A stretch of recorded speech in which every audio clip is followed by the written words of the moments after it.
कर्ज में दबी जयप्रकाश एसोसिएट्स दिवालिया होने से बचने की पूरी कोशिशों में जुटी हुई है। ईटी की खबर के मुताबिक जयप्रकाश एसोसिएट्स ने बीते हफ्ते अपने बैंकरों को 16,000 करोड़ रुपए का सेटलमेंट ऑफर दिया है। माना जा रहा है कि कर्ज उतारने के लिए जेपी एसोसिएट्स शुरुआत में 4,000 करोड़ रुपए जुटाने की तैयारी में लगी हुई है। अब कंपनी ये पैसा जुटाएगी कहां से? तो इसके लिए कंपनी एक तो नए इन्वेस्टर्स लाना चाहती है और दूसरा कंपनी अपने कुछ एसेट्स भी बेचने की तैयारी कर रही है। बताया यह भी जा रहा है कि सेटलमेंट ऑफर की बकाया 12,000 करोड़ रुपए की रकम को कंपनी अगले 3 साल में चुकाना चाहती है। जयप्रकाश एसोसिएट्स के लोन सेटलमेंट और बैंकरप्सी से बचने की कोशिशों ने बुधवार को इसके शेयरों को रॉकेट बना दिया। इसके शेयरों में 5% का अपर सर्किट लग गया और शेयर ₹6.87 पर पहुंच गया। बीते 5 दिन की अगर बात करें तो इसके शेयर 10% चढ़ चुके हैं। हालांकि बैंकरप्ट होने की आशंकाओं के चलते बीते 6 महीने में इसके शेयरों में 48% से ज्यादा गिरावट आई है, जबकि बीते 1 साल में जयप्रकाश एसोसिएट्स के शेयर 60% से ज्यादा गिरे हैं। तो क्या अब अपने कर्जों को सेटल करने के प्रस्ताव के बाद शेयरों में अब तेजी का दौर आने वाला है? यह सवाल इन्वेस्टर्स के मन में पैदा होने लगा है। तो ये तो इसके शेयरों की बात थी, जहां बुधवार को तेजी का माहौल दिखाई दे रहा है।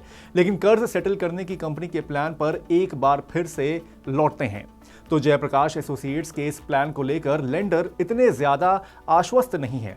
उसकी वजह यह है कि बैंक अभी भी सरकारी सपोर्ट वाली नेशनल एसेट रिकंस्ट्रक्शन कंपनी यानी कि NARCL के जयप्रकाश एसोसिएट्स की एसेट्स को 12,000 करोड़ रुपए में टेक ओवर करने के ऑफर पर विचार कर रहे हैं। दूसरी ओर जयप्रकाश एसोसिएट्स की इंसॉल्वेंसी से बचने की अपील फिलहाल कंपनी लॉ एपेलेट ट्रिब्यूनल यानी कि NCLAT के पास है।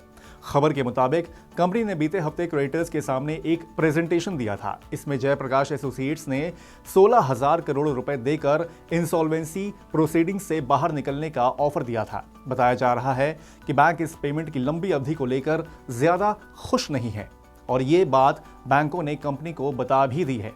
जयप्रकाश एसोसिएट्स इस वक्त देश की सबसे बड़ी अनरिजॉल्व्ड इंसॉल्वेंसी केस में उलझी हुई कंपनी है। कंपनी पर 57,190 करोड़ रुपए के स्वीकार हो चुके क्लेम हैं। साइज के आधार पर देखेंगे तो जयप्रकाश एसोसिएट्स पर मौजूदा डेट वीडियोकॉन इंडस्ट्रीज के 65,000 करोड़ रुपए के डेट से थोड़ा ही कम है।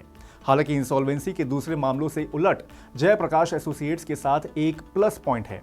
असल में कंपनी के पास एसेट्स बड़े पैमाने पर हैं। इससे ही बैंकों को अपने कर्ज की रिकवरी की उम्मीद पैदा हो रही है। कंपनी की एसेट्स में एक चलता हुआ सीमेंट प्लांट भी है जिसकी सालाना कैपेसिटी 90 लाख टन है। इसके अलावा Yamuna expressway industrial development area के इर्द गिर्द लंबा चौड़ा लैंड बैंक, दिल्ली, नोएडा, मसूरी और आगरा में होटल, नोएडा में हॉस्पिटल और बुद्ध इंटरनेशनल सर्किट जैसी संपत्तियां भी हैं। यहां यह भी देख लेते हैं कि किस बैंक का जेपी एसोसिएट्स पर कितना पैसा बकाया है। तो स्टेट बैंक ऑफ इंडिया इसमें सबसे ऊपर है, जिसका जयप्रकाश एसोसिएट्स पर 15,500 करोड़ रुपए बकाया है। ICICI बैंक का करीब 10,500 करोड़ रुपए कंपनी पर बकाया है। अब देखना यह होगा कि क्या बैंक जयप्रकाश एसोसिएट्स के 16,000 करोड़ रुपए के ऑफर को मानेंगे या नहीं, और क्या NARCL का 12,000 करोड़ रुपए का ऑफर माना जाएगा या नहीं। बड़ा सवाल यह भी है कि क्या जयप्रकाश एसोसिएट्स के शेयरों में ऊंचे लेवल्स पर फंसे इन्वेस्टर्स को इससे प्रॉफिट कमाकर निकलने का मौका मिल पाएगा या नहीं। आपको ये रिपोर्ट कैसी लगी हमें जरूर बताएं और ऐसी ही ताजा खबरों के लिए देखते रहें मनी 9।